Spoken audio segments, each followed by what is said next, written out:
relation avec l'accord cadre signé entre le Saint-Siège et la République démocratique du Congo? Là, nous devons y revenir. Tel que ça a fonctionné, ça ne fait pas encore partie. Mais ça montre déjà que nous sommes des partenaires. Nous sommes attentifs l'un à l'autre. Nous avons signé cet accord entre l'Église et le gouvernement congolais qui sait, dans les préambules, reconnaît tout ce que l'Église fait en faveur de la population congolaise.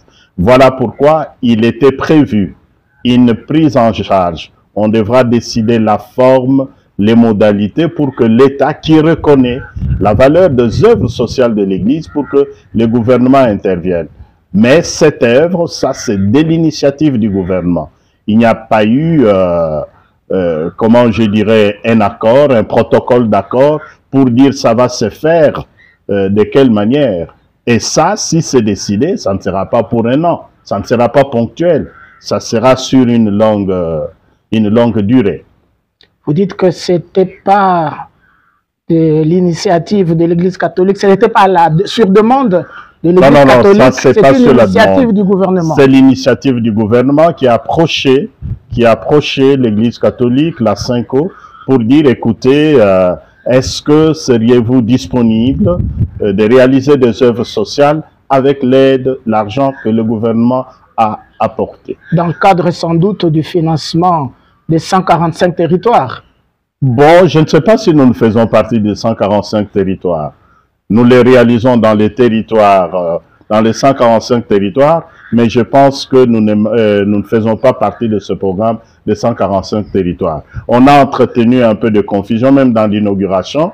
Certains membres prétendaient que nous étions délégués comme beaucoup d'autres ONG pour réaliser ces œuvres. Non.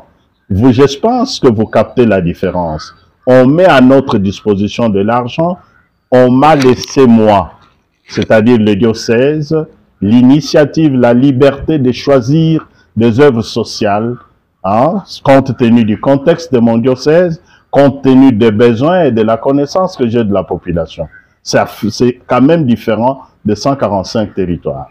Monseigneur Félicien Mwanama, évêque de Luiza, dans la province du Kasaï central, si les 400 000 $ qui restent pour faire le million promis, si ces centaines de milliers de dollars parviennent au diocèse de Luiza, vous allez équiper les centres hospitaliers, vous allez engager et payer des médecins pour le fonctionnement, certainement. Excellence, qu'est-ce que vous auriez voulu faire d'autre et pour lesquels un autre financement serait le bienvenu pour le diocèse de Luiza? Quels sont les besoins sociaux qu'il y a encore? Disons d'abord que si les 400 000 $ nous sont accordés, vous savez équiper ces centres hospitaliers selon leur plateau médical, c'est-à-dire il faut des tables opératoires d'accouchement, il faut des appareils écho, il faut des lits, tant de choses. Je pense que ça peut suffire pour équiper. Il faut éclairer, il faut un kit solaire pour pouvoir éclairer. Je ne crois pas que c'est avec cet argent que je vais payer le médecin.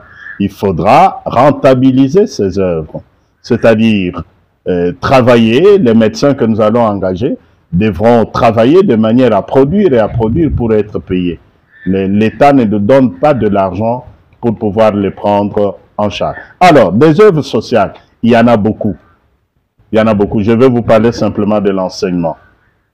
Je vous ai parlé ici des Campondé, le collège Saint-Jean, Berkoumans, où même Étienne Tshisekedi a étudié. Mais il est en délabrement. C'est un grand bijou. Quand vous y arrivez maintenant, et puis il y a des grands collèges où nous-mêmes nous avons étudié, où l'élite du Kasaï a étudié dans mon diocèse.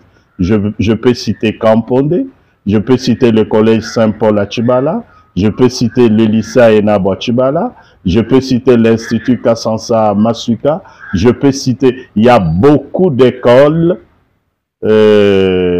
À Nguema, nous avons l'école qui nous a donné, là où il y avait de la biochimie et puis un laboratoire où beaucoup de médecins du côté de Luiza ont étudié. Ces grandes écoles de l'époque coloniale, de l'époque missionnaire, sont en délabrement. Il faudrait les réhabiliter. Et on sait le coût, hein. Ce n'est pas nos petites écoles qu'on construit aujourd'hui avec 4 ou 5 salles de classes. Donc les besoins, il y en a. Et puis mon diocèse est traversé par de grandes rivières. Vous savez, Luiza est traversé par la Louloua, Luiza est traversé par le Kassai, Luiza est traversé par la Lueta. Il y a des endroits où je dois faire des grands détours, hein, pour passer d'un village à un autre.